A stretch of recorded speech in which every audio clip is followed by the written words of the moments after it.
कहानी का शीर्षक, हम टूट गए ताकि वो मुस्कुरा सके।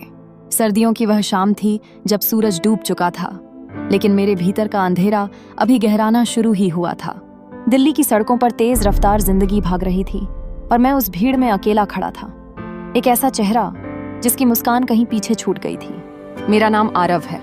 मैं एक साधारण लड़का हूँ, लेकिन मेरी कहानी में एक असाधारण किरदार था, सिया। हम दोनों की मुलाकात कॉलेज के पहले दिन हुई थी।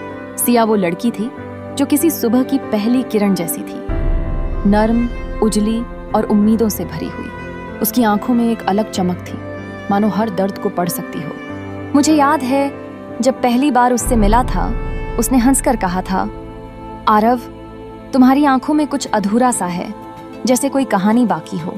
शायद वो कहानी मैं खुद भी नहीं जानता था, लेकिन उसकी उस एक मुस्कान ने जैसे मुझे जीना सिखा दिया। कॉलेज के 3 साल हम दोनों ने साथ बिताए।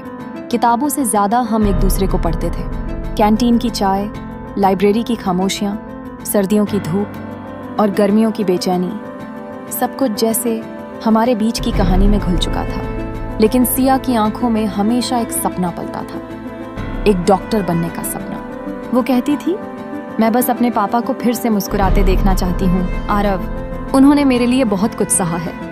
उसके पापा एक फैक्ट्री में काम करते थे और माँ की बीमारी ने उनके चेहरे से मुस्कान ही छीन ली थी। सिया उनकी हर सांस में एक उम्मीद बनकर जीती थी और मैं सिर्फ चाहता था कि वो खुश रहे। कॉलेज खत्म होने के बाद सिया ने AIMS की तैयारी शुरू की और मैंने नौकरी पकड़ ली। दिन रात बस एक ही मकसद था, उसका सपना पूरा करना। मैंने अपने सारे खर्चे काट दिए, अपने शौक, अपनी ज़रूरतें, यहाँ तक कि अपने माता पिता की भी छोटी छोटी उम्मीदें रोक दी। हर महीने सिया की कोचिंग फीस, किताबों का खर्च, यहाँ तक कि हॉस्टल की फीस तक मैंने संभाली। सिया जानती थी लेकिन कुछ नहीं कहती थी। बस एक दिन कहा, तुम मेरे लिए बहुत कुछ कर रहे हो आरव, मैं डरती हूँ कहीं तुम्हें खो ना दूँ। मैंने हंसकर कहा, अगर तुम्हारा सपना पूरा होता है तो मैं खुद को पालूंगा। वक्त बीतता गया। एक दिन वो भी आया जब सिया का IMS में चयन हो गया। उसने खुशी से मुझे गले लगाकर कहा, आरव, मैंने कर दिखाया। पापा की आंखों में फिर से रोशनी आ गई है। उस दिन मैं भी रोया था, लेकिन मेरी आंखों में खुशी के आंसू नहीं थे। मैं जानता था कि अब वो उड़ने के लिए तैयार है और मेरी मुट्ठी में बंद हवा को रोक पाना नामुमकिन है। सिया ने दिल्ली छोड़ दी।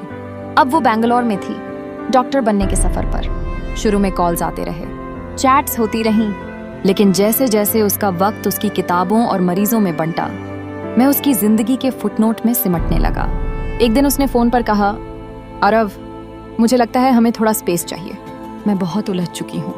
मैं चुप रहा। कैसे कहता कि मैंने खुद को तुम्हारे लिए ही मिटा दिया है। एक शाम जब मैं अपने कमरे में अकेला बैठा था, मेरे मोबाइल पर एक फोटो आई। सिया किसी लड़के के साथ थी। उसकी आंखों में वही मुस्कान थी जो कभी मेरे लिए थी। उसके बाद उसका कोई कॉल नहीं आया। मैंने कॉल किया तो उसने कहा, आरव, मैं बहुत आगे बढ़ चुकी हूँ।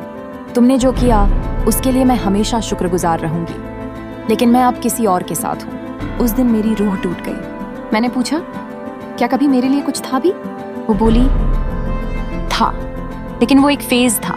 तुमने मुझे सहारा दिया, पर अब मुझे अपना रास्ता खुद तय करना है। उस रात नींद नहीं आई। मैंने कमरे की लाइट बंद की और खुद से पूछा, क्या मैं वाकई टूट गया हूँ? लेकिन जवाब मिला, नहीं आरव, तू नहीं टूटा। तू एक सपना बन गया जिसे उसने जी लिया। समय फिर चला। मैं अब एक अच्छी पोस्ट पर हूँ। जिंदगी ने फिर से रास्ता दिखाया है, लेकिन हर बार जब कोई सिया जैसा नाम लेता है तो एक मुस्कान आ जाती है, एक अधूरी सी। कभी कभी सोचता हूँ, अगर फिर से मौका मिले तो क्या वही करूँगा? शायद हाँ, क्योंकि हम टूट गए ताकि वो मुस्कुरा सके। अंतिम शब्द, हर रिश्ता साथ चलने के लिए नहीं होता। कुछ रिश्ते सिर्फ रास्ता दिखाने आते हैं।